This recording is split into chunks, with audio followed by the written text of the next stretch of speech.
Hello students, so once again welcome back to the discussion session of your model exam which you have given for CUET. So again we have a fresh set of questions where we have a few questions on the board and we need to know what is the correct answer for each question, which option is to be chosen, and in case if you have chosen the wrong option, why is it wrong, and the right option, why is it right. Okay, so those things will be discussed today as usual. So as usual, we have the first set of questions, the first three sentences on the board, where a part of each sentence might have an error. We don't know for sure, and if it has an error, you have to locate the exact part which has error, and in case if it does not have any error, you have to choose the last option, D option, that is no error. Okay. You have done similar exercises, so you know how it is, so I don't need to say much about this. So let us start straight away with the sentences or questions. Okay, so the first sentence is, they will leave the office at 6 and reach at home by 7. When you read the sentence, you may find that, okay, or you will feel that nothing is wrong, everything is fine, the sentence is absolutely correct, but there is an error. Okay. They will leave the office at 6 and, so in this part or these two parts, no errors. Okay, they will leave the office at 6 and reach at home by 7. So the error is in this part, C part. Okay, so the error is in C part, and what has gone wrong here? See, with reach, you do not use at. So you don't have to add that at there. Simply you can say reach home by 7. Okay, because the meaning of reach is to arrive at. To arrive at is the little meaning of the word reach. So with that reach, you do not have to use at again. Okay, since the meaning denotes arrive at, so you don't have to use at with the word reach. Okay, so if you remove this word at, the sentence will be free of errors. Okay. So they will leave the office at 6 and reach home by 7. The error is in the third part. And what is the error? The use of at, which was not required there. So remove that at and you will get the correct answer or correct sentence. Okay. Now we will move on to the next sentence. The new lecturer seems to be very popular with most of the class.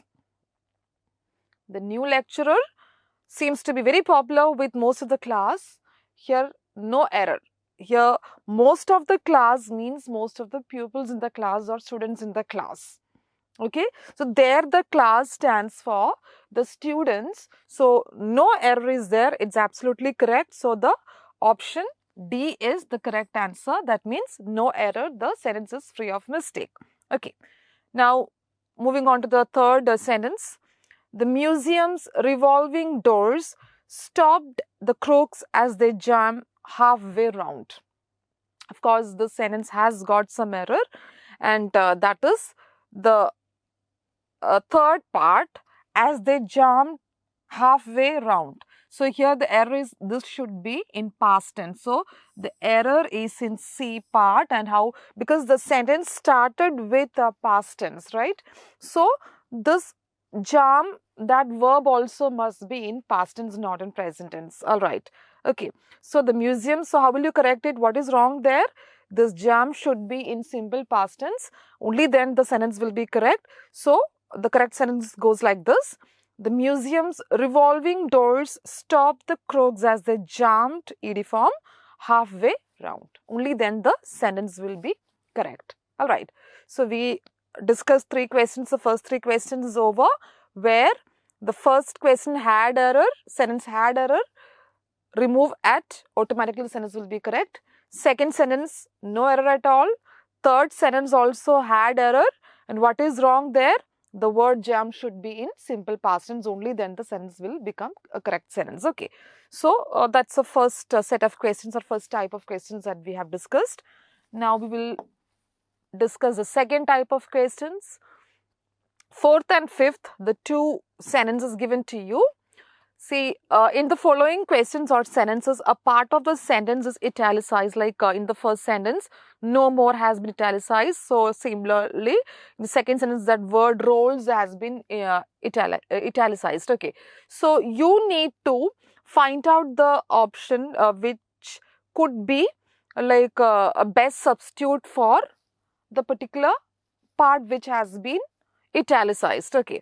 So, like that means something is wrong there. This part or whatever has been italicized, that will be substituted with one of the options given to you only then. And in case if there is no requirement for any substitution, that means you can choose the last option, no improvement. Just like you were asked to choose no error, here no improvement. Okay. So, my uncle could not rise up from his bed no more. Obviously, this is wrong. Okay. So, you need to substitute this. Why? Because my uncle could not rise up is a negative sentence. Okay. So, when you have negative sentence, the structure of sentence, if it is negative, you cannot use double negatives. I'll give another example. With that, I guess it will be clear to you. Like, hardly, none. Okay, hardly, none is double negative, which cannot hardly, I hardly like perceived anything, or hardly, or none, any one should be used, not both, because double negatives cannot be used. Exactly same way, since the sentence already has a negative formation here, my uncle could not is in negative. So, here no more, this should be in positive, not in negative. So, double negative cannot be taken. So, what is the best substitute? My uncle could not rise up from his bed anymore. Not no more, but anymore. Okay. Now, next sentence, the train rolls along the track. What exactly is the action of rolling? Rolling means like toppling or turning around. That's what you call. Train does not roll on on tracks, right? So, on tracks, the train does not roll or topple down. Instead, the train rumples along the track. So, the movement of the train on the track, you call that term as rumple, not rolling. You know what rolling is? Okay, toppling or turning round. That's what you call rolling. And here, that is the absurd thing. You cannot use the word roll there with the train on the tracks, but rumbles, not rattles. Rattles is a quick movement. Then ripples, you know, it's movement connected with the water. When you drop something in water, it creates ripples, wave-like structure, ripples. Okay, that is associated with water. So, the train, the movement of train along the track, the word with which we have to complete is rumples, not rolls or any other option given to you. Okay. Now, next is we have been given a very small passage, okay, a very short passage, and then you need to find out the missing words from the given options. Okay, so a passage is given where a few words are missing, where the numbers are given, and find out the best suitable word with which you can fill it up. Okay, almost like a fill in the blank type of question in a passage. Saina Nehwal's bronze medal win dash Saturday. So, obviously with day we use the term on Saturday, not at or in or on to. On Friday, on Monday, okay, with date and day both we use on. That preposition is used, okay. So, here it should be on. On Saturday at the London Olympics may be seen as a lucky what? That winning of that activity of winning is called victory, okay. So, here it should be lucky victory after her Chinese opponent dash hurt. So, here actually a term is used, dash hurt. It's actually a phrasal verb, okay. It's a term mostly used in cricket, in connection with cricket, but in any sports items we can use that.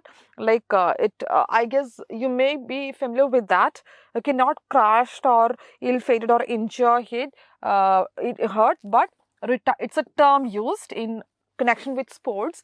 Retired, hurt. You use it together.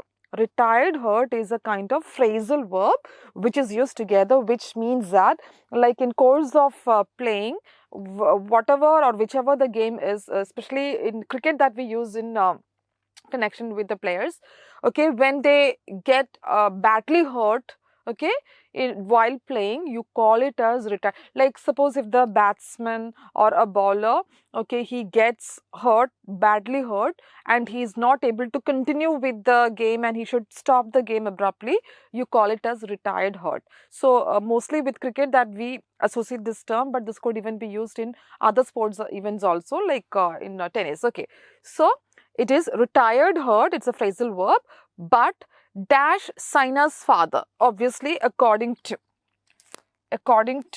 Saina, that means in the point of view, okay, according to Saina's father, Dr. Harveer Singh, it's God's gift. She was dash on Friday after losing the semi-final. Obviously, she will be disappointed, not joyous, because what is the last item after losing the semi-final? Obviously, she will be disappointed, not joyous or cheerful.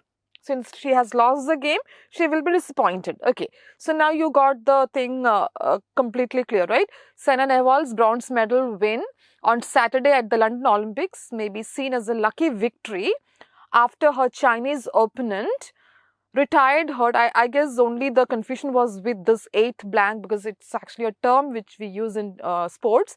But according to Saina's father, Dr. Harveer Singh, it's God's gift. She was disappointed on Friday after losing the semi-final. So this is how you have to insert the words which we require for the passage, so that will become a meaningful and correct passage. Okay.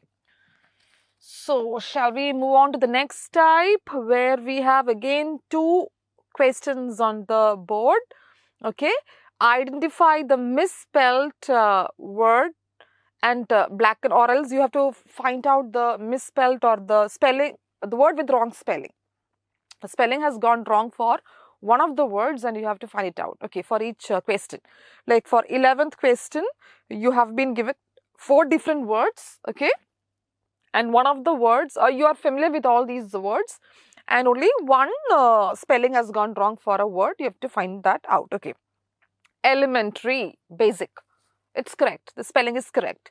Secondary, that also is correct. What is this? Lanudary. Lanudary is not a word, actually it should have been laundry. Okay, so that is where the spelling has gone wrong. So the word with wrong spelling for the 11th question is laundry, or C option. Okay, the rest all words are with the correct spellings. Now 12th question, again we have been given 4 words only. One word has got wrong spelling, you have to find it out. We have apprehension given, intention, imagination, confusion.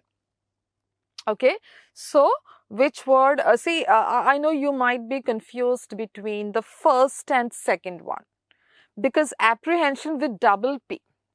So obviously the word which has gone wrong, the wrong spelling is A, apprehension, because we need double P. Apprehension with double P, not single P. Okay, now your confusion is like you are familiar with the word intention with I-N-T-E-N-T-I-O-N, right? So you may feel that, okay, this word also is wrong. Actually, intention and this intention are 2 different words. Do not confuse between the two. Both these two, these 2 words exist. So intention means your motive. Okay, your motive or your intention or your your aim. Okay, but then this intention is the content or the subject matter of something. Content, interiors. Okay, or else substance or contents, subject matter. So this intention, a word with I-N-T-E-N-S-I-O-N also exists, and the meaning of which is contents or subject matter. And another word is there, intention, which shows your motive. Okay, so this word is actually correct. Okay, so the word with the wrong spelling is the first one, apprehension, because this requires double P, not single P. All right. Now again, we have been given words with wrong spellings. Only one spelling is correct. Choose the correct spelling.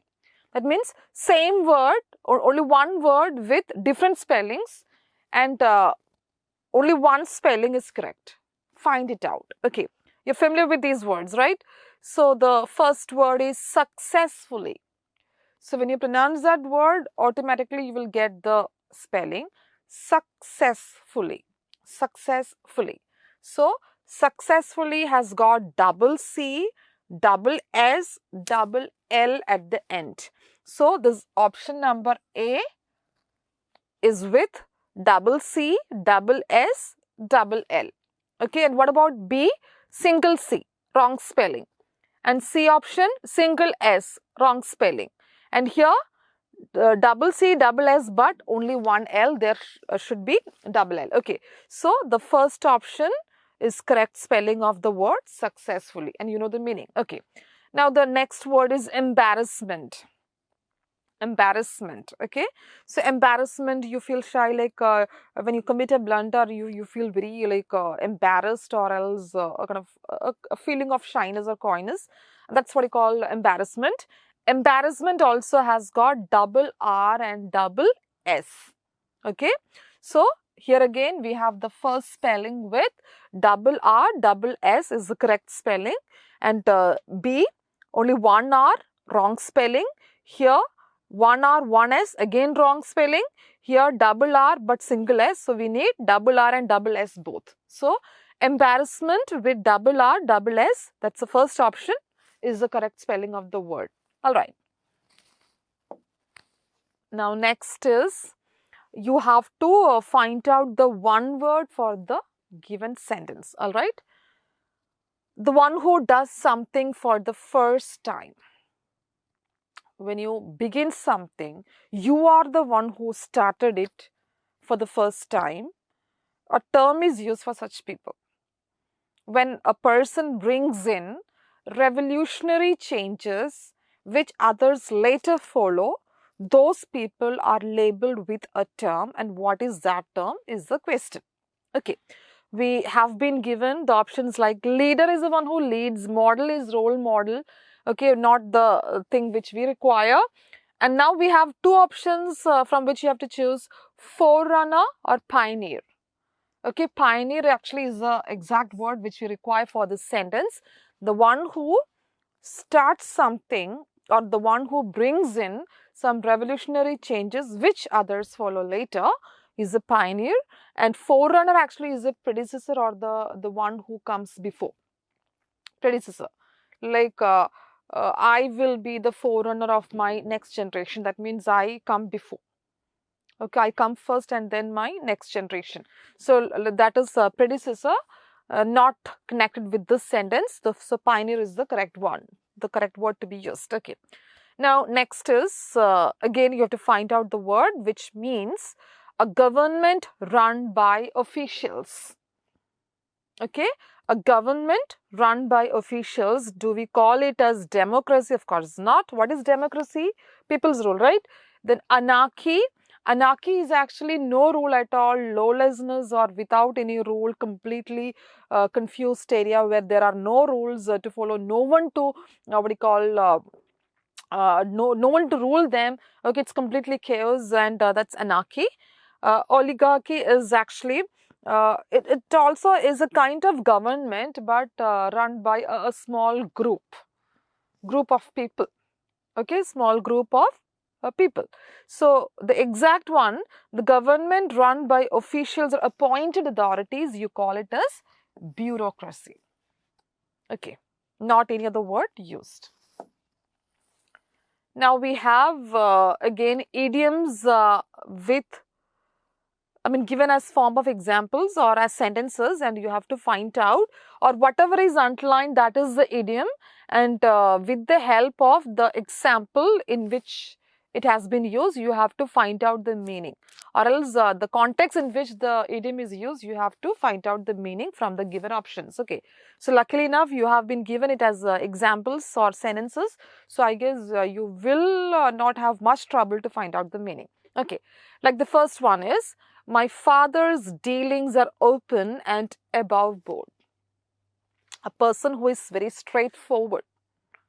Okay, very straightforward, nothing to hide, very clear about his policies. You call him as going above board. Okay, so my father's dealings are open. So what are the options given to you? To everyone's liking, it's not anything about popularity, mandatory or compulsory, without any secret. Dealings are open means without any secret. Okay, but whatever is underlined, the idiom above board means very clear. That means very straight or straightforward. So very clear is the meaning of the word above board. Okay, now next is, after the public meeting the crowd went haywire. So to go haywire actually means to go violent or out of control. So after the public meeting, maybe like after the public meeting, whatever decision has been taken, the crowd was not so pleased with that. That is the reason why they have gone or they went haywire. That means they became out of control. Became, just a spelling error, B-E-C-A-M-E, became out of control. So not that they protested or they left the venue or they were in jubilation, nothing to like be joyous, but they became out of control. Not protested, actually they became out of control. Okay, next is, he broke off in the middle of the story. To break off is the idiom used. So to break off, does it mean fainted, suddenly stopped, divided his narrative, took time off? Actually suddenly stop. When you stop something abruptly, okay, without completing it, when you abruptly stop something, you call it as to break off. Okay, so he broke off in the middle of the story. See, I said when you have these idioms used in the form of sentences, you can guess it out from the context in which it is used. Okay, otherwise only if the idiom is given as such, of course you can expect such questions which we have discussed in the previous exams. So here, since we have got it in the form of a sentence, you can guess it out from the context in which it is used. Next is, some shots were fired at random. Some gunshots were fired at random means what? Not for a long time or to end quarrel or thoroughly, but without any aim. Random means without any aim. Okay, so some shots were fired at random means some shots were fired without focusing on any aim, just randomly. All right. Now we have a bit lengthy passage, and based on which you have been given certain questions. Actually the passage is all about fast food. Okay, so you have read the question, and even if the passage is quite lengthy, but the answers or the questions are very straight, and the answers you will get very straight. I mean, you don't have to think much about the passage or the length of the passage. It's all straight questions. Okay, like the first one, the best possible title for the passage is, of course it speaks about option number A, supermarket's contribution to obesity. It speaks about the C option, food deserts, and why processed food kills. All these things are discussed, but everything is included in the title, the dangers of fast food. If you choose that as the title, all other options automatically are included. Okay, so it's not just a focus on the first point or point number C or D. It's like the overall structure is, or the overall passage is all about the dangers of fast food. Okay, so the best title which you can choose for this passage will be the second option, B option, the dangers of fast food. Okay, now the second question based on the passage. Serious health hazard or concerns in modern America are related to. Of course, this passage is not about smoking or fast life or loneliness. It's about poor diet. So this passage speaks about poor diet. So that is the chief concern. All right, or chief health concern discussed in this passage. Now, food deserts are. What are food deserts? Is it areas having large supermarket chains or low income areas without access to healthy foods? I guess it's food deserts are refrain from major food retailing. See, in food deserts, areas in low income neighborhoods that lack easy access to healthy, affordable food. So, it is low income areas without access to healthy foods. It's given straight or clearly in the passage. Okay. Now, food deserts are formed when? Food deserts are mostly often develop. When do they form? When major supermarket chains either relocate out of these areas or simply refrain from building stores there. That means the absence of major supermarket chains. So, that is given as the first option. Food deserts, or the main reason for food deserts, that is, major supermarket chains are unavailable in some areas. And where do we find this? Say, food deserts most often develop when major supermarket chains either relocate out of these areas or simply refrain, or lack of or unavailability of major supermarkets. That is the main reason, chief reason for the formation of food deserts. Okay, this also was a very straight question. Now, finally, people belonging to low income group mostly resort to fresh meat and vegetables. No. Gambling, rash driving, these two words have got no connection, logical connection with the passage, but fast food. Even in low income areas also, fast food restaurants are disproportionately concentrated. This also has been given very straight. Okay. So, the people belonging to low income group also resort to fast food, not fresh meat and vegetables. And that is why the whole passage is all about the dangers of fast food, which was the, or which you can take as the title of this passage. Okay. So, I said it was a lengthy passage. You might have spent some time to read it and understand, but still the questions were very straight, easy. Okay. Now, we have in the following questions, some parts of the sentence may have error, like how we did the first question, first three types of questions also the same type. Like in these two sentences, a part may have gone wrong. If it has got error, find out the part which has error. If there is no error, choose the last option, no error. Okay. Now, the sentence is, he was such a wonderful person into so many ways. He was such a wonderful person into so many ways. So simple that the mistake is very much visible, a glaring mistake. What is wrong, or which part has gone wrong? This part has gone wrong, or C part has gone wrong. And what is the error there? You might have located the error also. He was such a wonderful person into so many ways is wrong. Instead, you have to use in so many ways. In so many ways is the exact usage, not into. Okay? Into shows the position of something. In so many ways is the correct use of this part. Okay. So, let us read the correct sentence now. He was such a wonderful person in so many ways, not into so many ways. All right. Now, the next sentence is, the magician placed the ball underneath of his hat and made a mystic sign above it. So, let us read it again. The magician placed the ball, no error obviously, he placed the ball underneath of his hat and made a mystic sign above it. Made a mystic sign above it also has no error. So, where exactly is the error? It is the second part, B part, underneath of his hat and. So, where is the error? One word is used in addition which is not required there, and that is the word of. So, remove the word of and you will get the correct sentence. Okay. Now, without of, if you read the sentence, it will be a correct sentence.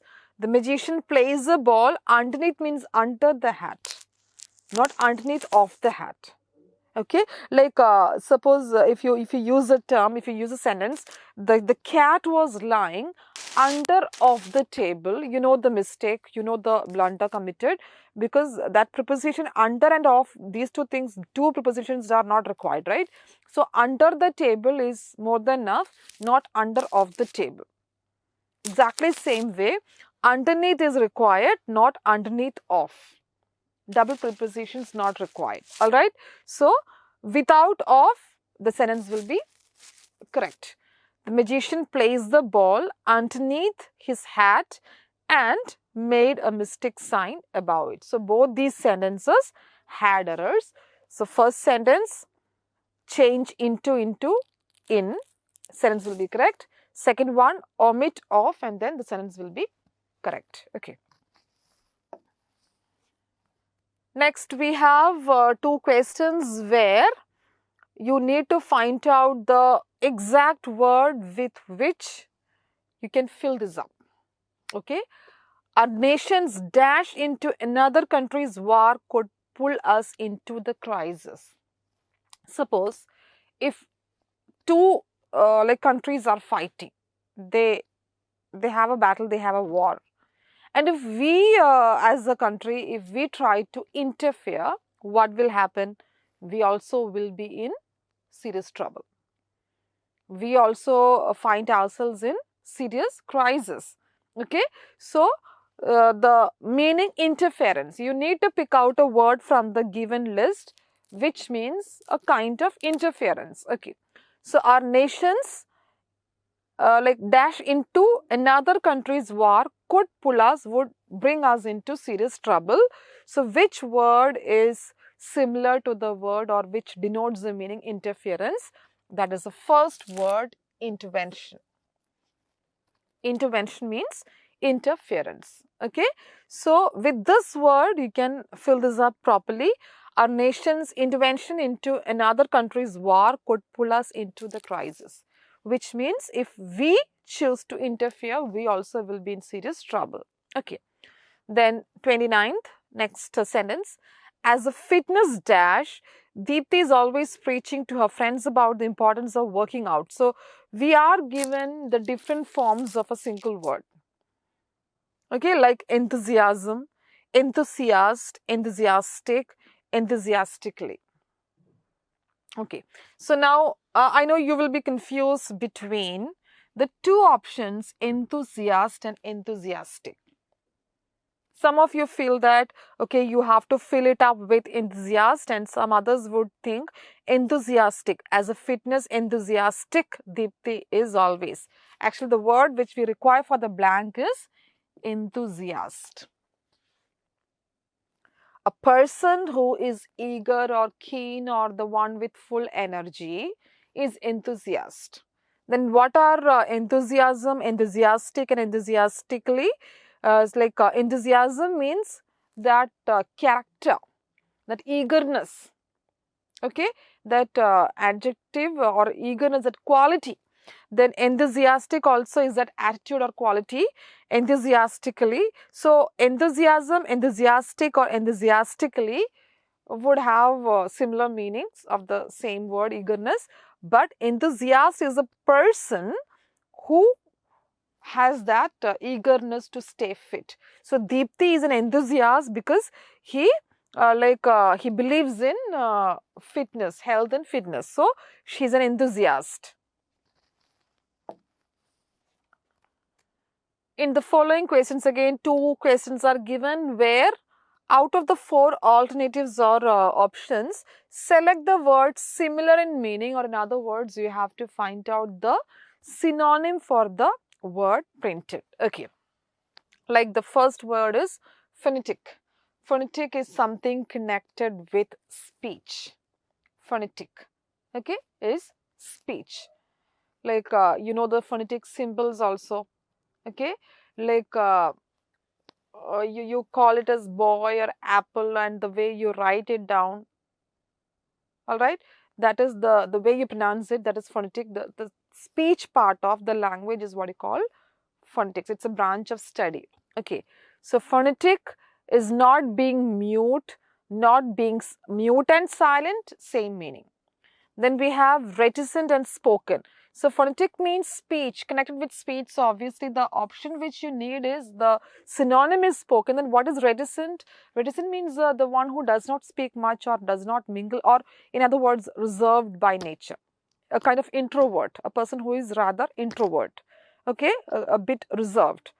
So here phonetic is always connected with your speech part of the language. So it is spoken. Phonetic is always spoken. Okay. Now, to astound. To astound actually is a feeling of being shocked or wonderstruck or awestruck, or else you are surprised, you are shocked, you call it as to astound. Okay, when you are very much surprised or very much what you call confused, shocked, you call it as to astound. Okay, to similar to that word we have to bewilder. To bewilder is to get confused or to surprise or to shock. Okay, and what about the other words? To tranquil, to placid, to serene, all these are quite similar. To tranquil is to be calm, to be calm. Placid also a kind of serenity, and serenity, placid almost similar. Calm and composed. Okay, then tranquility also is kind of peaceful or staying calm and quiet. So these three words have got similar meanings, but not to astound. And astound means to bewilder or to get confused or shocked or surprised. So this is the correct option. Okay, so phonetic, spoken or connected with speech. Astound means to bewilder. Okay, now you have to find out the opposite of the words printed from the given options. Disdain. Disdain, and disdain means when you look down upon someone or something with hatred or contempt, you call it as disdain. Okay, when you do not like a particular thing, you look at that particular thing with a kind of hatred or dislike, you call it as disdain.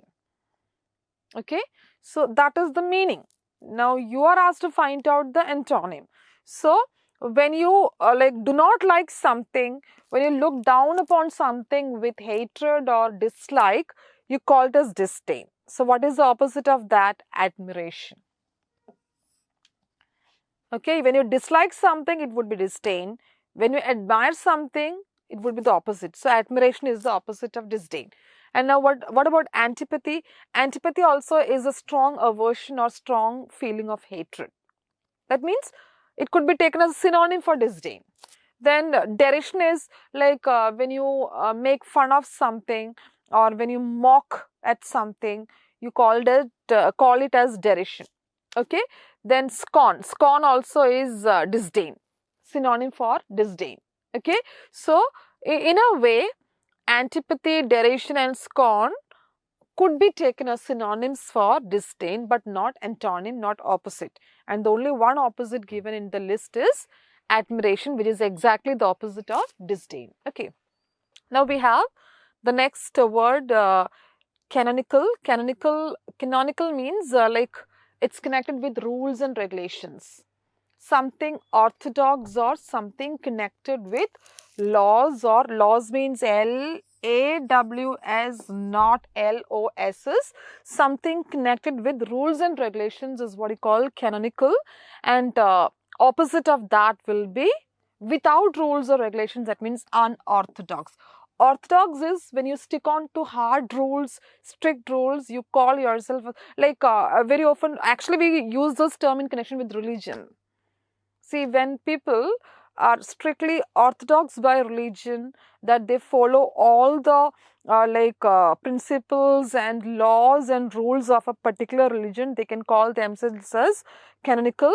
And here, that means canonical means orthodox, being orthodox, okay, religiously orthodox, and the opposite of that will be obviously unorthodox, okay, not approved or official or sanctioned, which have got nothing to do with this canonical. All right. Now, this time you have been given a few idioms, not in the form of examples, not in the form of sentences. Okay, earlier you were asked to find out the meaning, and that was pretty easy for you because you were given examples. Without examples, without sentences, these idioms are used individually, so you have to find it out somehow. Okay, it goes without saying.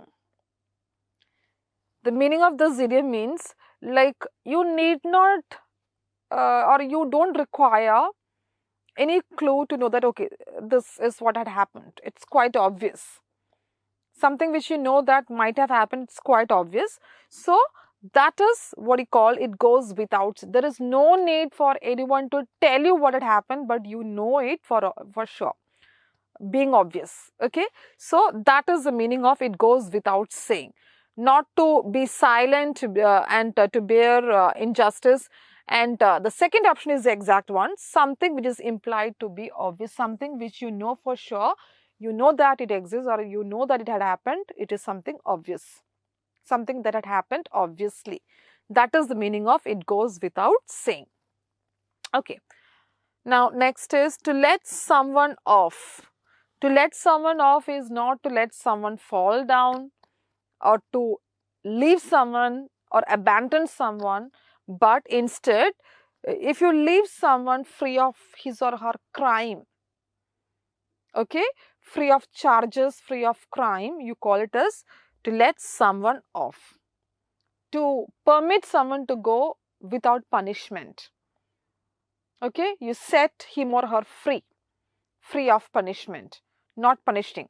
Even after maybe that person has committed some crime, and even after that you let them go, you call it as you let someone off.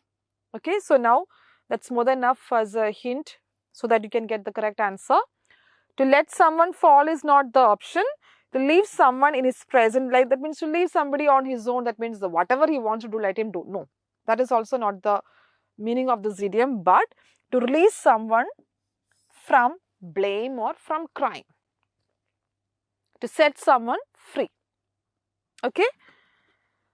To refuse to answer is not the option. To release someone from blame or from charges or to set someone free is what you call to let someone off. Okay. Next, we have improve the bold part of the sentence. I'll just underline the bold part so that it will be easy for you to locate the bold part.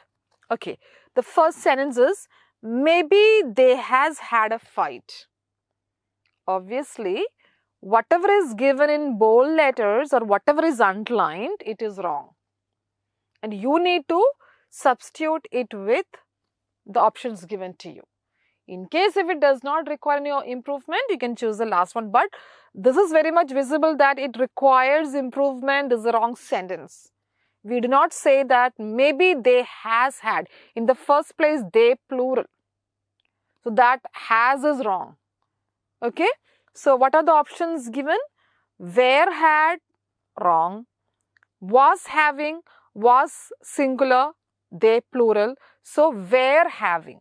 They were having a fight is the correct option. Okay. Maybe they were having a fight. Meaning maybe they were fighting. Okay. So they plural. So were having, not were had. Were and had also do not go along with or do not go together. Okay. So this is the correct option with which you can improve or you can make the sentence correct. Okay. Similarly, in the second almost similar type of sentence, we wouldn't want them to think we doing anything immoral. We doing, of course something is missing in between, right? We do not say, okay, like we going for a fight, we going for a movie. What should be the sentence? We, see, we going for a movie is a wrong sentence. Why is it wrong? We, and this is actually continuous tense. could be present continuous or past continuous, whatever be that, it is continuous tense. So with this ing form of verb, you need an auxiliary verb like it should be with are or were. You can't simply use like we going. It should be we are going for a movie or we were going for a movie if it is in the past tense.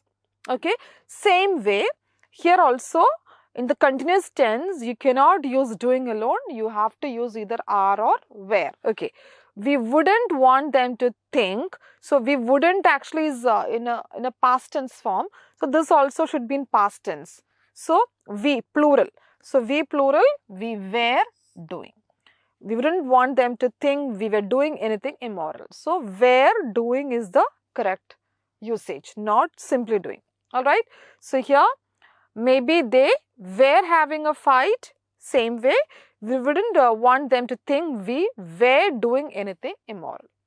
Okay.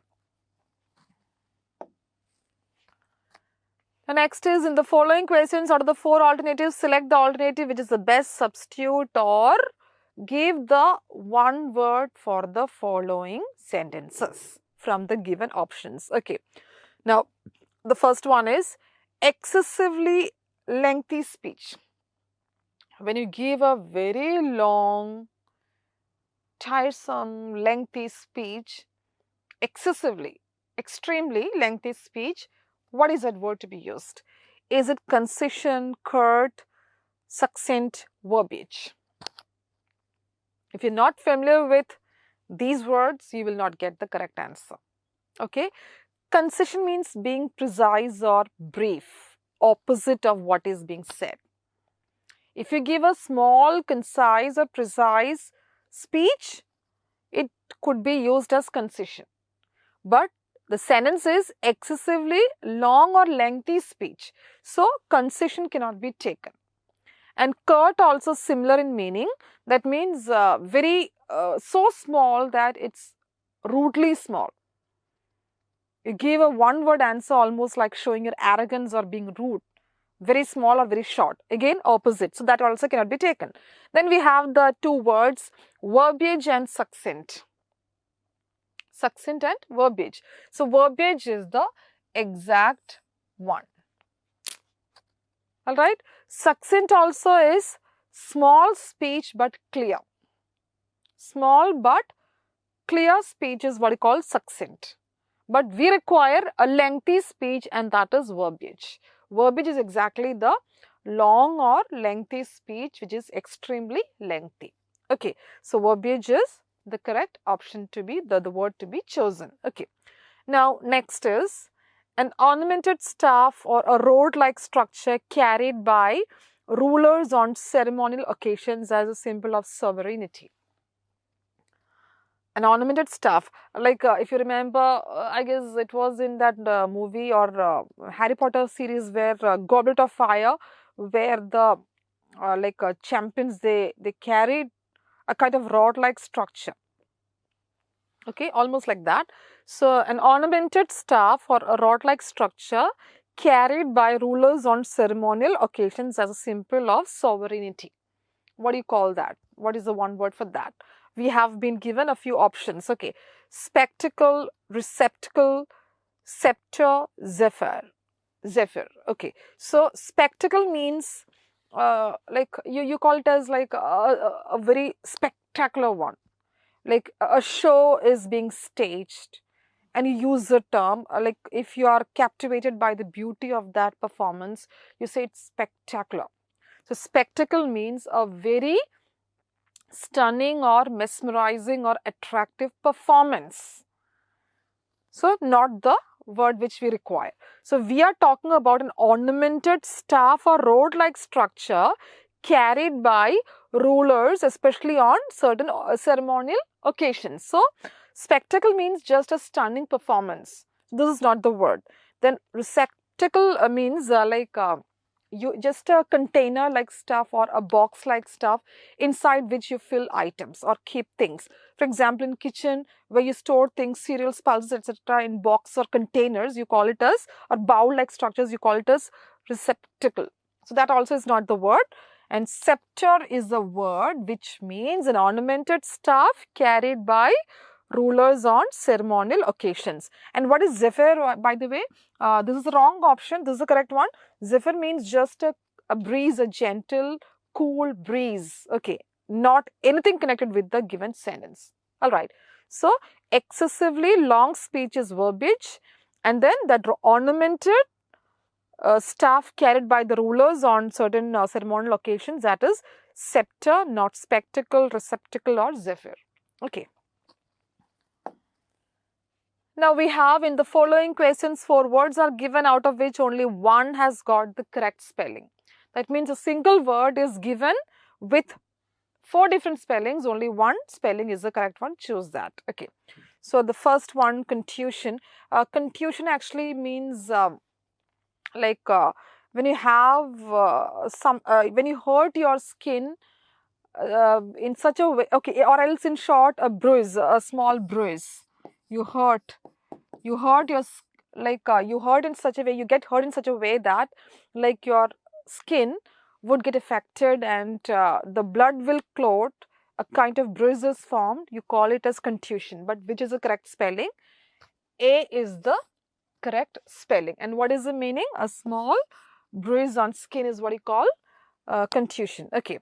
Now scimitars, scimitars, not scimitars, scimitars. Scimitars means a sword-like structure with curved blades at the end.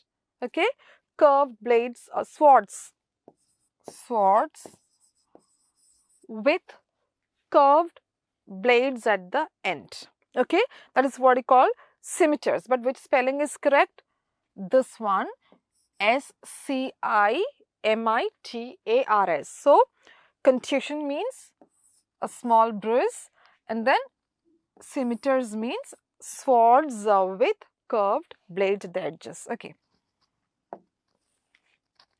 Okay, now we have a part of the sentence. The first part of the sentence is given to you, and how will you make it complete with the options given in a jumbled way? If you rearrange these parts in the proper way and join it with the first sentence, you will get the correct structure. Okay, it's jumbled sentences. 3 times this was. So, find out the last word. 3 times this was. Okay, not this was only be compared, this was shook with, but this was repeated. This was repeated. This was repeated, and each time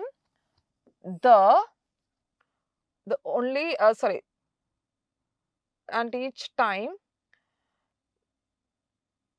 they, it should be they shook with the noise that can only be compared to the deepest notes of thunder. So actually that the is to be changed to they only, then you will get the meaningful sentence. So anyways, what is the order in which this is to be arranged? Z, Y, X, right? So 3 times this was repeated, and each time they shook with the noise that can only be compared to the deepest notes of thunder. So Z, Y, X. That is the exact way in which you have to rearrange it. Now same way, next sentence. The causes and their effects belong to the in is wrong, to the one order they stand in the same series. See, the causes and their effects belong to the one order they stand in the same series. Always focus on the last word of each sentence. Okay, each part, not each sentence but each part, so that you will get automatically the next part with which you can begin. Okay, so here the causes and their effects. So this part ends with their. Obviously, their next connecting word is effects. Okay, so this also in the same order, Z, Y, X.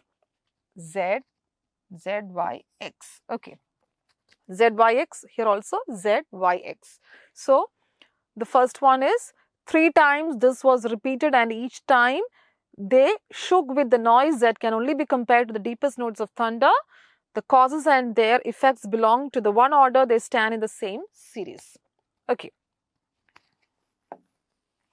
Next is, you have been given an active voice construction, a sentence which is an active voice. Find out from the options the exact passive voice of the given structure or given sentence. And where is that sentence? I'll just underline it for your convenience. Sunita will bake 2 dozen cookies for the bake sale. Okay, Sunita is the subject. Sunita is the subject. Will bake is the verb. Then 2 dozen cookies for the bake sale.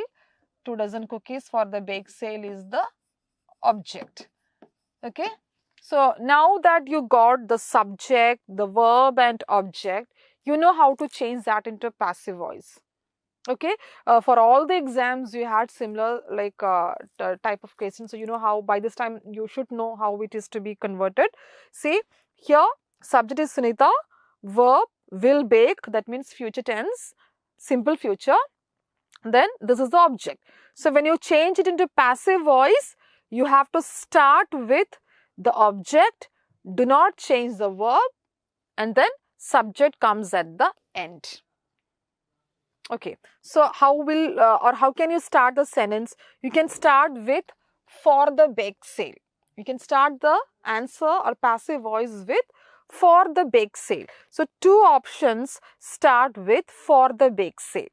Okay, that means you cannot, you can't take the last 2 options as your answer.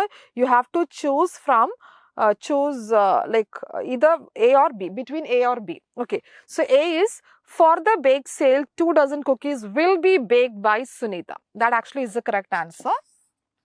And what is wrong in this sentence? For the bake sale 2 dozen cookies is baked by Sunita is wrong. Why? Because the verb here is will bake, simple future, and you are not supposed to change the tense. So it should be will be baked. So this is the correct option. So the sentence, the passive voice construction is for the bake sale 2 dozen cookies will be baked by Sunita. Okay. Now direct speech is given. You have to change it into indirect speech. Okay, so when you change direct into indirect speech, what are the rules? You have to remove the inverted commas and then add that or whatever is required as the connecting word, and then change the tense also. All present tenses change into corresponding past tenses, like I am very busy. I am is simple present tense, so it should be changed to simple past tense. Now changes to then, this to that, likewise it changes. Okay, so how should you, or what is the exact indirect speech of this sentence? My mother told my father that, she said about herself, so I changes to she. My mother told my father that she was very busy then. Now changes to then. I changes to she. I am changes to she was. Why? Because present tense changes to corresponding past tense. So where exactly is that option given? The first option, my mother told my father that I am, no, I should change to she. This is wrong. My mother told my father that she is very busy then. I am simple present tense, so it should be she was very busy. So my mother told my father that she was very busy then. This is the correct option. Okay, so this is the correct option, fulfilling all the rules of converting it into indirect speech. Okay. Now finally we have passage based questions.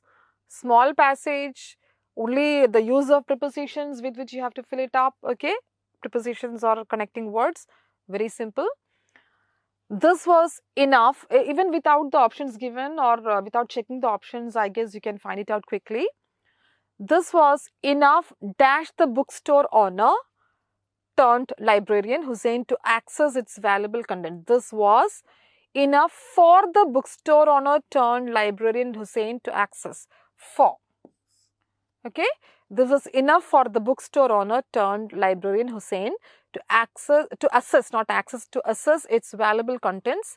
The preface of the book read, painters dash technical knowledge to paint, but lack to understand nature. The painters dash, they, painters plural.